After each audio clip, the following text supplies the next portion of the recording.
నేను ఫైబర్ తినాలా? ఫైబర్ నేను అరిగించుకోలేను కదా. నేను తీసుకుంటాను. నేను ఫైబర్ని అబ్జార్బ్ చేసుకొని ఎలాంటి కాంపౌండ్స్ రిలీజ్ చేస్తానో తెలుసా? బాడీలో నేను ఇన్ఫ్లమేషన్ తగ్గించేస్తాను అండ్ నా గట్ని క్లీన్గా ఉంచుకుంటాను. ఫ్యాట్ని ఎక్కువ అక్యూములేట్ కాకుండా నేను చేయగలుగుతాను. నాకు కూడా చాలా ఇష్టం. ఫైబర్ తీసుకోవటం వల్ల అది ఏం చేస్తుందంటే స్పాంజ్ వాటర్ని ఎలా పీలుస్తుందో బాడీలో బ్లడ్లో ఉన్న కొలెస్ట్రాల్ని కూడా అలాగ ఫైబర్ పీల్చేస్తుంది.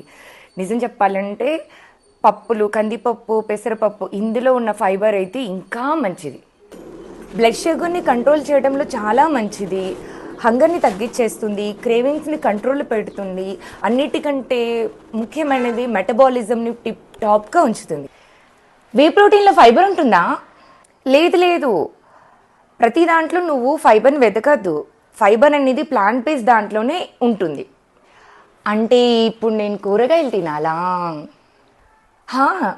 కూరగాయలతో పాటు నువ్వు సీరియల్స్, మిల్లెట్స్, పల్సెస్ ఇవి కూడా తీసుకుంటూ చక్కగా ఓట్స్, బీన్స్ ఇలాంటివి తీసుకుంటూ కొంచెం సీడ్స్ అండ్ నట్స్ కూడా యాడ్ చేయి.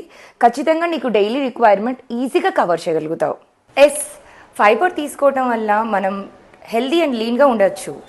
ఎవ్రీడే మనం 25 to 40 grams ఆఫ్ ఫైబర్ కనుక తీసుకోగలిగితే అండ్ ప్రాపర్ బ్యాలెన్స్డ్ డైట్తో protein and some fats with కాంబినేషన్తో ఫైబర్ కనుక తీసుకుంటే మీరు ఖచ్చితంగా హెల్దీగా ఉండగలరు. జస్ట్ ట్రై చేసి చూడండి.